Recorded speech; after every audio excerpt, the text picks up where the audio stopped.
오늘 2020년 우리 첫 번째 우리 금요기도에 나오신 여러분을 주님의 이름으로 환영하고 축복합니다. 우리 주변에 있는 분들과 함께 인사 나누겠습니다. 주님의 이름으로 사랑하고 축복합니다.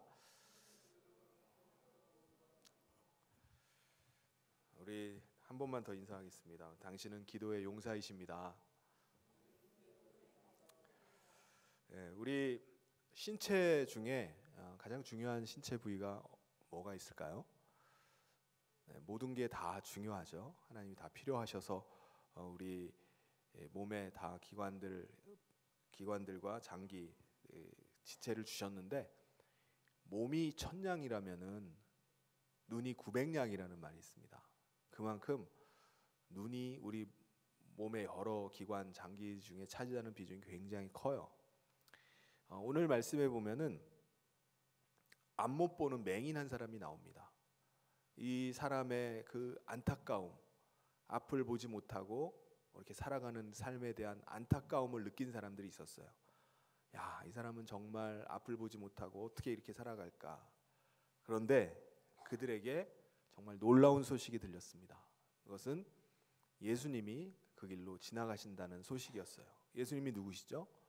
예수님이면 이 맹인도 눈을 뜨게 하실 수 있다는 믿음, 확신을 가지고 이 사람들이 이 맹인을 데리고 예수님께 나오게 됐습니다. 그래서 22절에 보면 벳세다의 이름의 사람들이 맹인한 사람을 데리고 예수께 나와 손대시기를 구하거늘. 맹인 스스로 찾아온 게 아니에요.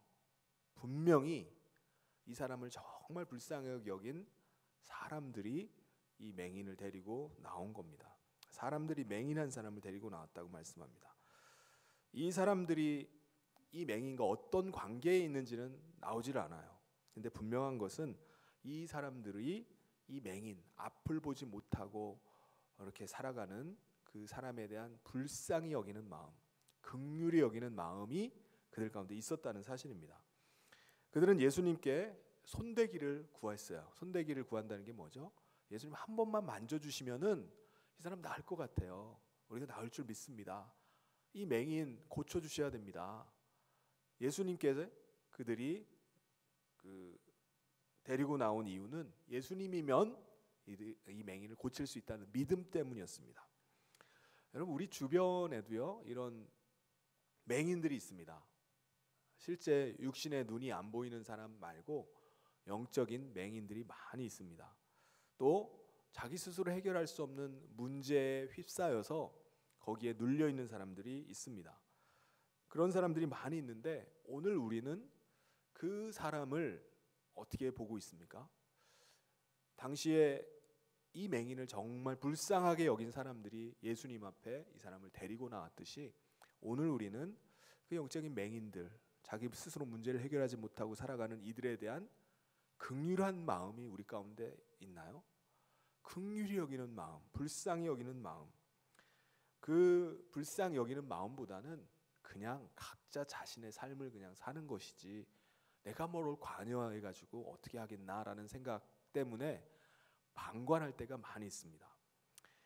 그들을 주님 앞에 데리고 온다 이런 생각은 하지를 못하는 거예요.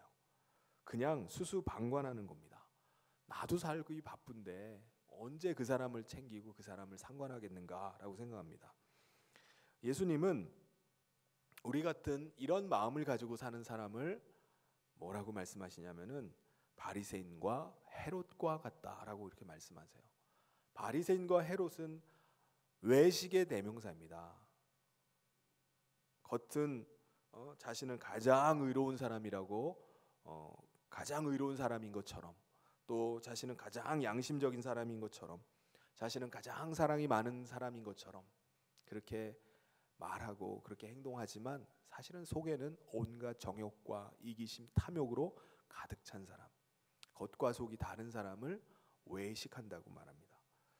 그러니까 영적인 소경을 보고도 불쌍히 여기는 마음이 없는 사람, 주님께로 인도할 마음이 없는 사람, 이 사람이 바로 현대판 바리새인과 헤롯입니다. 말로는 나는 구원받았습니다. 나는 그리스도인입니다. 말로는 그렇게 말하지만은 지금 영적인 소경으로 살아가는 사람에 대해서 전혀 긍휼한 마음이 없고 전혀 그 사람에 대한 그 자비하는 마음이 없다면, 무관심하다면 우리가 바로 현대판 바리새인인 것입니다. 바리새인들은 말로 사랑을 외쳐요. 말로 사랑을 외치는데 긍휼이 없는 사람, 그 사람이 바로 바리새인입니다. 우리가 세상 살면서 누군가를 이렇게 앞을 보지 못하는 사람을 주님께로 인도한다면 그 인생에, 그 사람에게는 이것보다 더 큰 축복은 없을 겁니다. 그 사람에게 돈다발을 안겨준들 그게 무슨 소용이 있습니까? 그 사람에게 가장 필요한 것은 눈을 뜨는 거예요. 그 사람을 주님께로 인도하는 것이 그에게는 가장 큰 축복입니다. 그렇죠? 우리가 여러 가지 형편과 사정, 여러 가지 상황 가운데 처한 사람들이 처한 사람들의 모든 문제를 우리가 다 해결해 줄 수는 없어요. 그 사람 여러 환경, 여러 가지 어려움들 당한 사람을 우리가 무슨 수로 그 사람들의 모든 어려움을 해결해 줍니까? 그 사람들의 문제를 우리가 어떻게 해결해 줘요? 죄와 죽음의 문제를 우리가 어떻게 해결합니까? 우리가 해결할 수 있는 방법이 없어요. 그런데 우리가 할 수 있는 건 뭐죠? 해결자 되시는 주님께 그 사람을 인도하는 겁니다. 할렐루야. 우리는 할 수 없지만 주님께 의탁하는 거예요. 우리의 역할은 내가 문제 해결자가 아니라 문제 해결자 되시는 주님께로 인도하는 것입니다. 그러면은 주님께서 그들의 문제를 해결해 주시는 거예요. 그 사람에게 이거보다 더 큰 축복이 어디 있겠습니까? 그러니까 주님께로 인도하는 것, 이것은 우리들의 몫이라는 것입니다. 로마서 10장 14절에 이렇게 말씀하세요. 우리 같이 한번 읽어보겠습니다. 시작. 그런즉 그들이 믿지 아니하는 일을 어찌 부르리요? 듣지도 못한 일을 어찌 믿으리요? 전파하는 자가 없이 어찌 들으리요? 네. 우리가 전하지 않고는 그들이 돌아올 수가 없다는 것입니다. 한 영혼이 구원받는 것은요, 누군가 그 영혼을 위해서 기도하는 사람이 있어야 돼요. 누군가 그 영혼을 주님께로 인도하는 사람이 있어야지 그 사람이 구원받는 것입니다. 여러분, 우리가 어떤 사람을 주님께 인도한다고 할 때 우리 가운데 편견이 있어요. 어떤 편견이 있죠? 저 사람은 좀 안 될 것 같다는 사람 있잖아요. 생긴 거 보니까 좀 안 될 것 같은, 아주 완고해 보이고 굉장히 도도해 보이고 지적이어서 논리적이어서 내 말빨 가지고는 도저히 안 될 것 같은 그런 편견이 우리 가운데 있습니다. 내가 저 사람에게 복음 전했다가 무슨 봉변을 당할지 모르겠다. 내가 저 사람에게 내가 무슨 수로 저 사람을 예수님을 영접시키고 예수님께 인도하겠는가라는 그런 편견이 우리 가운데 있습니다. 그렇지 않나요? 근데 우리가 성경을 보면요, 성경에도 이런 상황들이 있어요. 근데 그 편견을 여지없이 깨주는 사람이 있습니다. 빌립과 나다나엘을 보면 우리가 그걸 알 수가 있어요. 나다나엘은요, 굉장히 똑똑한 사람이었습니다. 나다나엘은 아는 것이 많아서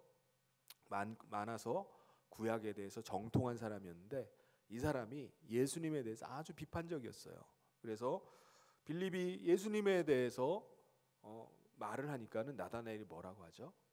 나사렛에서 어떻게 선한 것이 날 수 있겠느냐라고 말합니다. 그런데 빌립은 나다나엘이 이렇게 반응하고 예수님에 대해서 굉장히 비판적인 사람인데 그가 이 사람에 대해서 어떻게 하죠? 이 사람을 막 설득을 합니까?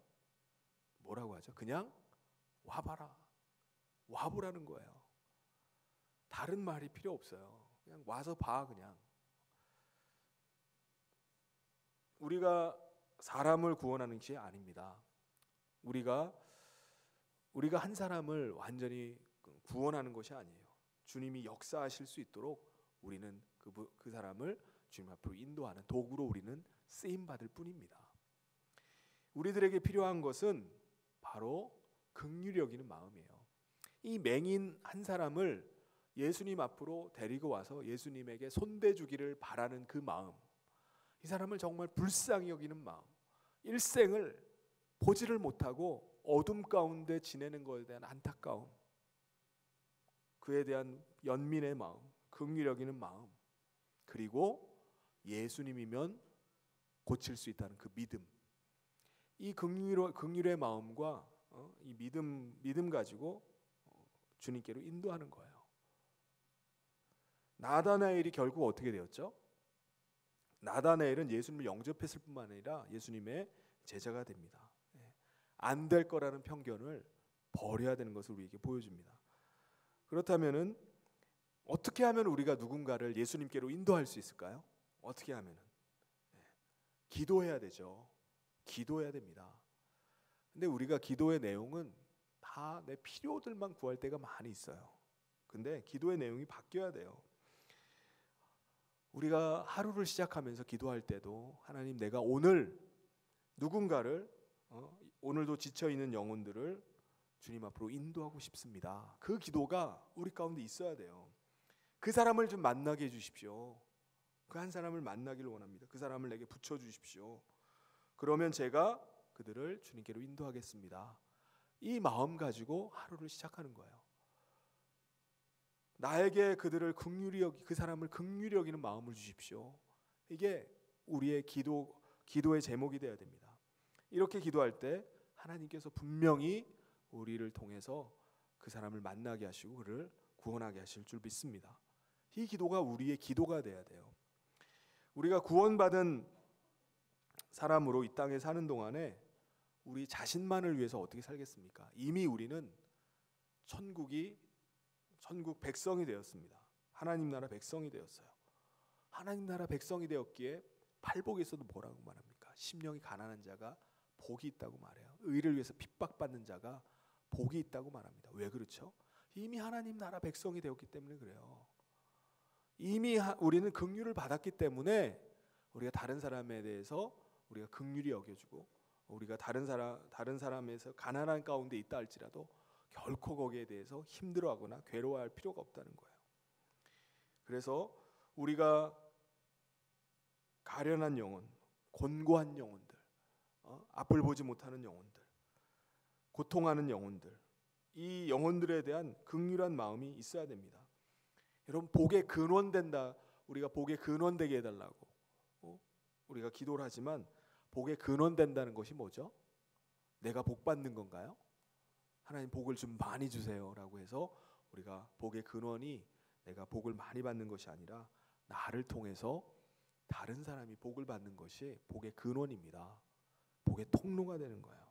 나를 통해서 하나님 많은 사람들이 예수 믿게 해주십시오. 나를 통해서 많은 사람들이 보지 못했던 사람들이 눈을 뜨게 해주십시오. 그게 바로 복의 근원 되는 것입니다. 우리가 신앙생활을 하는 동안에 나만 복을 구하는 것이 아니라 나를 통해서 한없이 하나님의 복이 흘러가기를 위해서 기도하는 저와 모든 성도님 되시기를 주님의 이름으로 축원합니다. 여러분, 성숙한 사람은요 자기 자신만을 위해 살지 않습니다. 우리가 아이들을 보면은 아이들은 어떻죠? 자기밖에 몰라요. 자기 입밖에 모릅니다. 근데 철이 들면 어떻게 됩니까? 철이 들면은 그때부터 다른 사람을 배려하기 시작하고 다른 사람을 생각하기 시작하고 자기의 것을 나눌 줄 알기 시작합니다. 이게 철이 든 거예요. 우리 신앙도 마찬가지입니다. 우리가 신앙이 오직 자기밖에 모르는 사람, 오직 내 가족과 내 거, 나의 복 이것만을 구하는 사람은 아직도 신앙이 한참 어린 사람이에요. 신앙이 성숙한 사람은 어떤 사람이죠? 신앙이 성숙할수록 우리의 기도 제목이 바뀌게 됩니다. 다른 사람들, 다른 영혼들을 위한 기도의 제목으로 바뀌게 돼요. 나를 통해서 다른 사람들이 살아나고 세워지고 공동체가 세워지는 것을 위해서 기도하기 시작합니다. 이 사람이 바로 신앙적으로 보면 성숙한 사람입니다. 예수님의 손에 붙잡힌 바 된 이 맹인, 사람들에 의해서 예수님의 손에 넘겨졌죠. 그러니까 그 다음부터는 예수님이 하시는 거예요. 예수님이 고쳐가기 시작합니다. 우리 23절에 보시면은 예수께서 맹인의 손을 붙잡으시고 마을 밖으로 데리고 나가사 눈에 침을 뱉으시며 그에게 안수하시고 무엇이 보이느냐 물으시니, 예수님의 손에 넘겨져서 예수님이 손대기만을 바랬는데 예수님 어떻게 하셨죠? 맹인의 주님이 맹인의 손을 붙잡으시고 먼저 마을 밖으로 데리고 나가십니다. 마을 밖으로. 왜 예수님이 그 자리에서 고치지 않고 왜 이 사람을 끌고서 마을 바깥으로 이렇게 끌고 나가실까요? 왜냐하면은 이 마을이 어떤 마을이냐? 이 마을은요 아주 유명한 마을입니다. 누가복음 10장 13절 14절에 이 벳세다라는 이 마을에 대해서 예수님께서 이렇게 말씀하셨어요. 우리 같이 한번 읽어보겠습니다. 시작. 화 있을진저 고라시나 화 있을진저 벳세다야 너희에게 행한 모든 권능을 두로와 시돈에게 행하였더라면 그들이 벌써 베옷을 입고 재에 앉아 회개하였으리라. 심판 때에 두로와 시돈이 너희보다 견디기 쉬우리라. 화 있을진저 벳세다야. 왜 예수님께서 이렇게 이 화가 있으리에 저주를 하십니까? 왜 그러죠? 이 지역에 예수님께서 어느 지역보다 많은 기적을 행하셨어요. 그런데 이들이 돌아오질 않는 거예요. 기적을 보고도 그들이 회심하고 돌아오질 않습니다. 예수님을 인정하질 않아요. 예수님께서 그 불신앙들을 보신 거예요. 그래서 능력과 기적을 이곳에서 행치를 않으시는 겁니다. 그래서 예수님은 고향에서도 큰 기적을 행치를 않으셨어요. 고향 사람들이 예수님에 대해서 어떻게 생각할까요? 예수님의 어린 시절에 대한 편견이 있어요.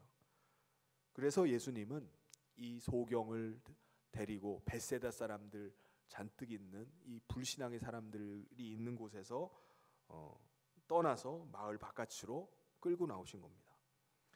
여기서 우리가 발견할 수 있는 중요한 사실은 예수님께서는 기적을 행하실 때, 이적을 행하실 때, 표적을 나타내실 때는 믿음의 현장에서 그 일들을 하신다는 거예요. 예수님께서 많은 이적을 행하시면서 하셨던 말씀, 내 믿음대로 될지어다. 내 믿음대로 될지어다. 하나님이 이적을 나타내시는 그 현장은 어디냐면요, 믿음으로 반응하는 사람들이 있는 곳입니다. 믿음으로 반응할 때 주님께서 일하신 것을 볼 수가 있어요. 예수님은요 항상 이 믿음의 통로를 통해서 이 일을 하시고 능력을 나타내신 걸 볼 수가 있습니다. 오늘 우리 가운데 하나님의 능력을 부어달라고 구하고 하나님 이적을 나타내달라고 구하는데 우리가 믿음이라는 통로가 없다면요 우리 가운데 그 능력이 나타날 수가 없습니다. 그러니까 내 믿음대로 될지어다. 따라 내 믿음이 너를 구원하였느니라. 믿음이 없이는 하나님을 기쁘시게 하지 못하느니라. 계속해서 믿고 구한 것은 받은 줄로 믿으라. 믿음을 요구하세요. 그래서 하나님의 놀라운 역사가 일어나는 현장은 어디냐? 믿음의 현장입니다. 믿음의 현장. 화 있을진저 고라시나 벳세다야가 아니라 바로 믿음의 현장 가운데. 오늘 우리가 주님 앞에 엎드려서 구할 때 어떤 자세로 구해야 됩니까? 우리가 구하는 그 자리가 어떤 자리여야 되죠? 믿음의 자리여야 됩니다. 하나님은 언제나 믿음의 현장에서 기적을 행하십니다. 믿음의 고백이 있는 곳에서 우리가 믿음으로 하나님 앞에 고백하고 선포하는 거예요. 그 자리가 바로 믿음의 현장입니다. 내가 골방에 꿇어 앉아가지고 내가 기도하는 그곳이 믿음으로 내가 구한다면 그곳이 기적의 현장이 되는 것입니다. 능력의 현장이 되는 거예요. 근데 23절 하반절에 보니까 주님이 이상하게 고치시는 걸 볼 수가 있습니다. 어떻게 하시죠? 눈에다가 침을 뱉으신 다음에, 아니 맹인이라고 무시하시나? 왜 침을 뱉으셔? 침을 뱉은 다음에 안수기도를 하는 거예요. 그냥 안수기도면 좋을 텐데 예수님께서 많은 환자들을 고치실 때 보면은 치료하시는 모습이 달라요. 또 그들에게 주시는 말씀도 다른 것을 볼 수가 있습니다. 가장 많은 경우가 손으로 병자에게 접촉을 하시는 거예요. 터치를 하시는 겁니다. 그리고 안수하시는 거예요. 이게 일반적인 형태였습니다. 그리고 귀가 먹고 어눌한 사람들, 농아라고 하잖아요. 귀가 안 들리니까 말을 못 배워가지고 말이 어눌해진 사람들, 이 귀머거리를 고치실 때도 보면은 귀에다가 손을 넣으시고 그렇게 고치십니다. 또 손에다가 침을 뱉어가지고 그것을 병자의 혀에다 이렇게 대셔가지고 또 고치십니다. 또 침을 진흙에다 이겨가지고 그 침이 묻은 진흙을 또 눈에다가 붙이셔가지고 눈에 발라서 고치십니다. 여러분, 침에 능력이 있나요? 예수님의 침은 특별한 침이셔서 그 침이 역사를 하는 겁니까? 이걸 보면은 어찌 됐든지 간에 이 일들을 통해서 주님이 더 믿음을 강화시키고 믿음을 요구하시는 것을 우리가 볼 수가 있습니다. 예수님이 침 자체의 능력이 있는 것이 아니라 우리에게 구하시는 것이 믿음인 것을 보여줘요. 우리의 믿음을 유발하기 위한 매개체로 사용한 수단이라고 볼 수 있습니다. 주님이 우리에게 계속해서 믿음을 요구하시고 기도할 때 그냥 기도하는 게 믿음으로 기도하기를 원하세요. 그냥 한번 기도해볼까가 아니라 하나님이 이 일들 가운데 역사하실 줄 믿습니다 라고 믿음으로 구할 것을 요구하세요. 그래서 믿음의 테스트를 계속 하십니다. 이 소경에게도 침을 퇴 하고 뱉어서 침을 바르면은 이 소경이 어떻게 반응할까요? 아니, 내가 못 본다고 예수님이 갑자기 내 얼굴에다 왜 침을 뱉어? 너무하신 거 아니야? 라고, 아니 나를 어떻게 보고 이렇게 하는 거야? 라고 뿌리칠 수도 있었을 거예요. 그렇지 않나요? 갑자기 예수님이라고 해서 사람들 손에 끌려와가지고 예수님 따라갔더니 갑자기 자기 얼굴에다 침을 퇴 하고 뱉으면은 이게 기분 좋게 받을 사람이 어디 있습니까? 아마 얼마든지 때려치우라고 하고 그냥 돌아서서 갈 수도 있었을 거예요. 여러분, 가나안의 여인에게 예수님께서 시험하십니다. 상에서 떨어지는 부스러기를 개에게도 주지 않는다라고 말씀하셨어요. 이 여인이 그 얘기를 듣고 개만도 못한 취급을 받으니까 얼마나 자존심 상하겠습니까? 주님이 지금 뭘 하시는 거죠? 이 여인의 인격을 완전히 짓밟아 버리시려는 겁니까? 아니에요. 주님이 테스트하는 겁니다. 주님이 그 여인의 믿음을 보기를 원하세요. 치유하는 과정에서도 테스트하기를 원하십니다. 능력을 행하시는 그 과정에도 계속해서 주님이 믿음을 요구하세요. 믿음을 요구하십니다. 나만 장군을 고칠 때에도 믿음을 테스트하시죠. 장군인데 예언자, 선지자가 나와가지고 인사도 하고 이렇게 좀 맞아줘야 되는데 나와보지도 않고 요단강에 가서 물 잠그라? 이게 자존심 상하는 일입니다. 그런데 예수님께 고침을 받기를 원하고 치유받기를 원한다면은 너의 자존심 다 내려놓고 나오라는 거예요. 자존심이 막 꿈틀꿈틀거려서 여전히 남아있는 자기 자존심을 가지고 하나님 앞에 뻗대면서 요구를 하는 거예요. 그런 게 아니라 완전히 내려놓고 자존심 다 내려놓고 끝까지 내가 믿음으로만 나가겠습니다. 내 알량한 자존심 이제 내려놓겠습니다. 주님이 붙잡아 주지 않으면 안 됩니다. 하나님께 내 삶을 의탁합니다. 믿음으로만 나가는 거예요. 그걸 요구하시는 거예요. 내 자존심은 막 아직도 남아 있어가지고 주님 도움 조금만 주세요. 조금만 도우시면 돼요. 그 정도가 아닙니다. 나는 주님이 아니면 안 됩니다. 완전히 바닥에 낮아져서 주님 붙잡는 거예요. 그 기도를 주님이 원하시는 겁니다. 할렐루야.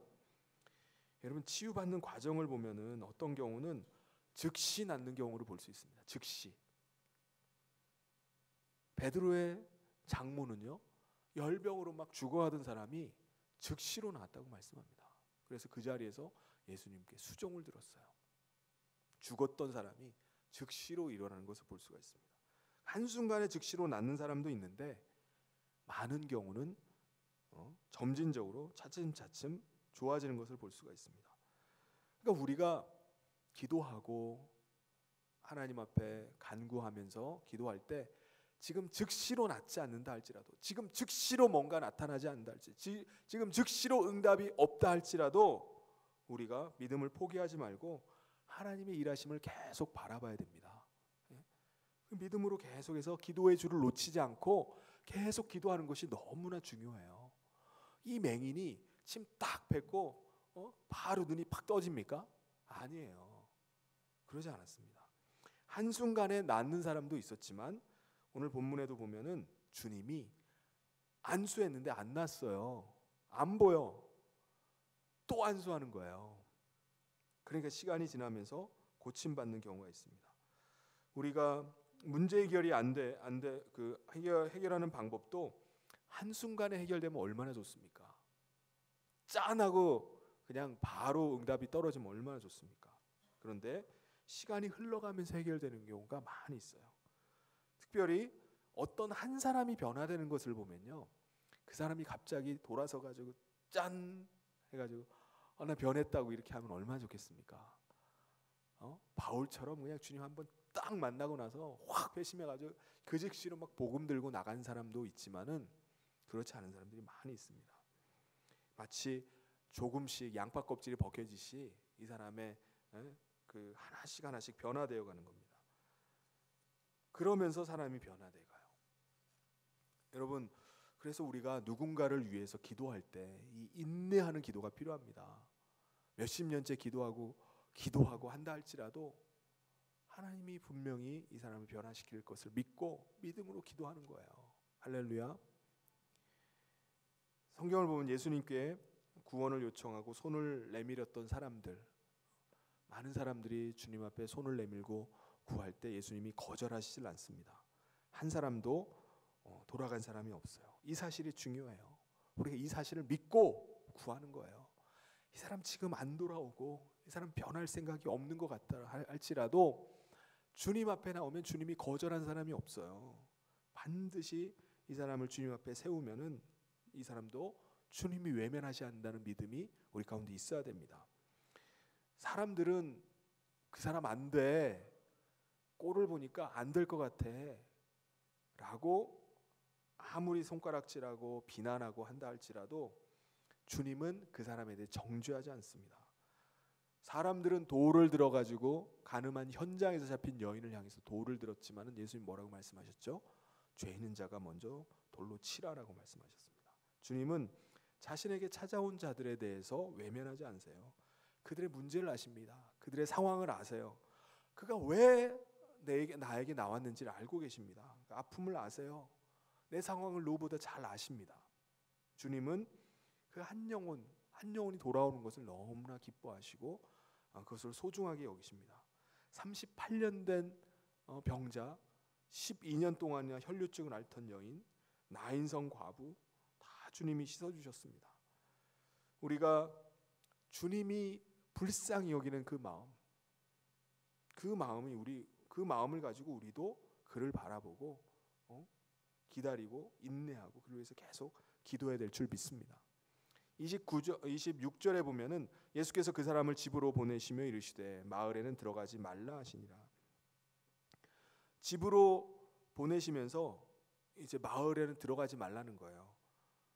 이걸 보면 뭘 알 수가 있죠? 이 사람의 집이 지금 어디에 있는가요? 마을에 있나요? 마을 바깥에 있나요? 마을 바깥에 있는 거죠. 왜냐하면 당시에 소경도 부정한 사람으로 여겨서 이제 공동체에서 떨어져서 지냈던 것 같습니다. 그래서 구걸을 하거나 할 때는 이제 마을 안으로 들어가서 구걸하고 다시 또 나왔던 사람이었습니다. 그렇다면 이 사람의 마음은 당장이라도 눈을 지금 떴으니까 예수님이 안수하고 안수해서 눈이 떠졌으니까는 이 사람이 당장이라도 마을에 들어가고 싶었을 거예요. 그런데 예수님은 지금 들어가지 말라는 거예요. 들어가지 말라. 왜 들어가지 말라고 하실까요? 예수님은 이 맹인을 통해서 증거받기를 원하시는 것이 아닙니다. 증거는 누가 하느냐? 성령께서 하십니다. 성령님이 증거자예요. 제자들이 성령 받고 난 다음에 증거하기 시작했어요. 너희가 예루살렘을 떠나지 말아라. 성령이 임하실 때까지. 성령이 임한 다음에 그들 안에 폭발적으로 성령의 역사들이 나타나고 증거들이 일어나고 회심하는 역사들이 일어납니다.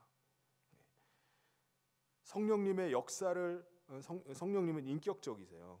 인격이기 때문에 우리가 성령을 인정하고 성령님을 환영하고 성령의 역사를 제한하지 않을 때 성령께서 우리 가운데 한없이 일하시고 역사를 하십니다. 할렐루야.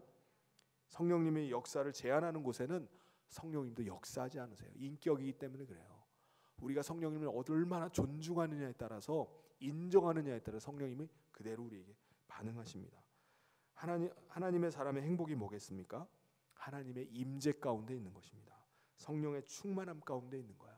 하나님의 임재 가운데 우리가 예배하는 겁니다. 하나님의 생생한 임재를 우리가 날마다 맛보는 거예요. 우리가 예배하는 현장 가운데서, 우리가 기도해야 하는 이 현장 가운데서 주님의 임재를 경험하는 거예요. 이거보다 더 행복한 것이 없습니다. 그 하나님의 임재 속에 살아가는 것이 축복이에요.